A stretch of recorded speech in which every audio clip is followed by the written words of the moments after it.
SSP convent school Jangipur Ghazipur के इस online class में आप सभी विद्यार्थियों का हार्दिक स्वागत है।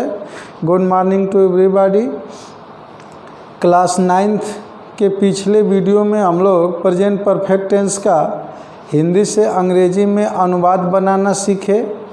आज हम लोग उसी टेंस का एक्टिव से पैसिव बनाना सीखेंगे।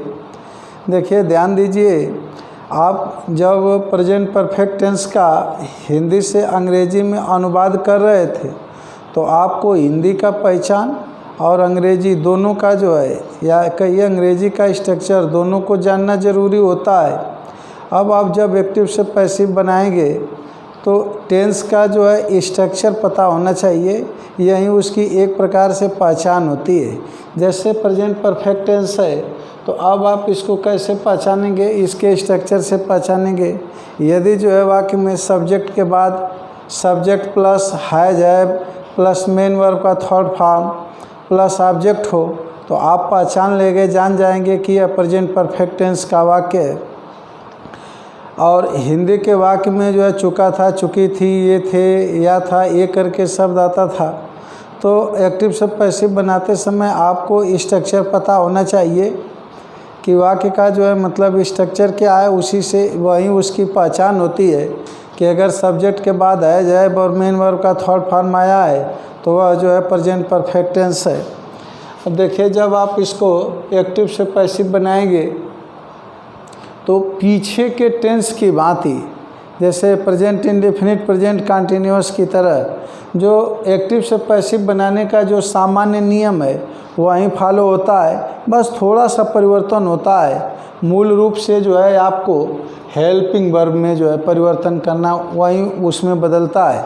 देखिए, क्या आपने जो है पढ़ा था कि जब एक्टिव वॉइस के वाक्य में का जब एक्टिव से पैसिव बनाएंगे तो जो इसका ऑब्जेक्ट है एक्टिव वॉइस के वाक्य का उसको सब्जेक्ट बना लेते हैं। सब्जेक्ट बना लेंगे, उसको क्या कहते हैं, पैसिव सब्जेक्ट। फिर इसके बाद एक्टिव से पैसिव बनाते हैं तो पैसिव सब्जेक्ट के बाद जो है ऑक्सिलरी वर्ब, हेल्पिंग वर्ब जरूर आता है। इसमें क्या है, हैज हैव रहेगा। फिर इसके बाद जो है इसमें बीन का प्रयोग हो जाता है, बीन का प्रयोग हो जाएगा। आपको बताया गया है कि जब आप एक्टिव से पैसिव बनाएंगे तो हमेशा मेन वर्ब के थर्ड फॉर्म का प्रयोग होगा। और जब आप एक्टिव वाक्य के सब्जेक्ट को जब ऑब्जेक्ट बनाएंगे, जो पैसिव ऑब्जेक्ट बनेगा, उससे पहले सामान्यतः बाई का प्रयोग होता है। यह आपको बताया गया है कि अगर वाक्य में जो है people, someone, one, somebody, anybody अगर रहेगा तो आपको बाई और पैसिव ऑब्जेक्ट को लिखने की आवश्यकता नहीं है। तो अब इस तरह से जो है आप बनाएंगे। देखिए, इसमें अधिकांश बात पुरानी है जो आप पीछे पढ़ चुके हैं। क्या जो है, जैसे आप ऑब्जेक्ट को सब्जेक्ट बनाएंगे, सब्जेक्ट को ऑब्जेक्ट बनाएंगे। ये बताया गया एक्टिव से पैसिव बनाने के नियम में कि आप जो है एक्टिव वॉइस के ऑब्जेक्ट को सब्जेक्ट बना लेंगे और सब्जेक्ट को ऑब्जेक्ट बना लेंगे। ये बताया गया है कि इसमें जो है ऑक्सिलरी वर्ब अर्थात हेल्पिंग वर्ब सहायक क्रिया का प्रयोग होता है। इसमें भी सहायक क्रिया होगा, इस टेंस में सहायक क्रिया हैज और हैव लगता है, इसमें बीन का प्रयोग हो जाएगा। पैसिव वॉइस में हमेशा मेन वर्ब के थर्ड फॉर्म का प्रयोग होता है, इसमें ऑलरेडी थर्ड फॉर्म दिया रहता है। तो ये भी आपको जो है सुविधाजनक है। और बाय फिर पैसिव ऑब्जेक्ट लिखा जाता है। अब जो है देखिए, एग्जाम्पल के माध्यम से समझने का प्रयास करिए। देखिए, the Hunter has killed a bird. तो सबसे पहले आप इसको पहचानेंगे। अब इसकी पहचान क्या है, इसमें द हंटर सब्जेक्ट आया है, हैज आया है, क्रिया का थर्ड फॉर्म आया है, प्रेजेंट परफेक्ट टेंस हो गया। अब इसका जो पैसिव बनाने का जो नियम है अब उस पर बनाएंगे। तो अब इसमें क्या करेंगे, पैसिव सब्जेक्ट प्लस हैज है plus been plus main verb का third form plus by plus passive object, इस तरह से आप बनाएंगे। तो इसमें क्या है, द हंटर क्या है, सब्जेक्ट है, बर्ड क्या है, ऑब्जेक्ट है। अब ऑब्जेक्ट को सब्जेक्ट बना लेंगे, सब्जेक्ट को ऑब्जेक्ट बना लेंगे। तो जब ऑब्जेक्ट को सब्जेक्ट बनाएंगे तो क्या हो जाएगा, ए बर्ड। अब इसके साथ हैज का प्रयोग होगा, इसमें बीन का प्रयोग बढ़ा दिया जाता है। पैसिव वॉइस बनाते हैं तो a bird has been killed, third form already इसमें दिया रहता है, किल्ड बाय द हंटर। इस तरह से जो है बनाएंगे। दूसरा एग्जाम्पल देख लीजिए, the cow has not eaten the grass. अब देखिए जब नेगेटिव वाक्य हो जाएगा तो आपको क्या करना है, हैज़ हैव के बाद नॉट का प्रयोग कर देना है। आपको बताया जा चुका है, बस क्या है सब में वही बात है। किसी भी टेंस का वाक्य रहेगा उसमें जो है आप हेल्पिंग वर्ब के बाद जो है नॉट का प्रयोग कर देंगे। तो अब इसमें जो है नॉट आया है तो पैसिव सब्जेक्ट प्लस हैज़ है प्लस नॉट प्लस बीन हो जाएगा। अब देखिए इसमें बनाएंगे तो देखिए इसमें सब्जेक्ट क्या है काऊ, ऑब्जेक्ट क्या है द ग्रास।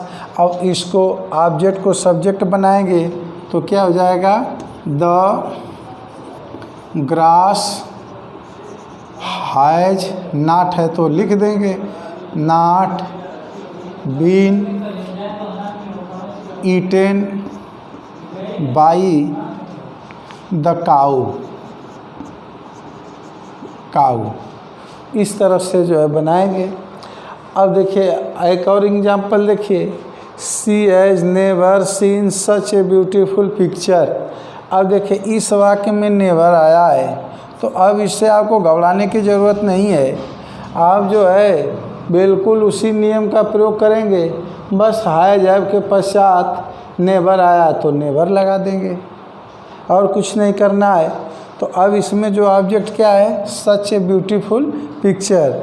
अब बनाएंगे इसका तो क्या हो जाएगा, such a beautiful picture has never been seen. इसमें क्रिया का थर्ड फॉर्म ऑलरेडी दिया रहता है, बाई हार हो जाएगा, सी का हार हो जाएगा। इस तरह से जो है बनाएंगे। तो अब ध्यान देंगे, अगर केवल जो है अफर्मेटिव वाक्य है तो हैज़ हैव के बाद नॉट कर दीजिए, अगर नेवर आया है तो हैज़ हैव के बाद नेवर का प्रयोग कर दीजिए। इस तरह से बनाएंगे। एक और एग्जांपल देख लीजिए, he has cut the root of the tree.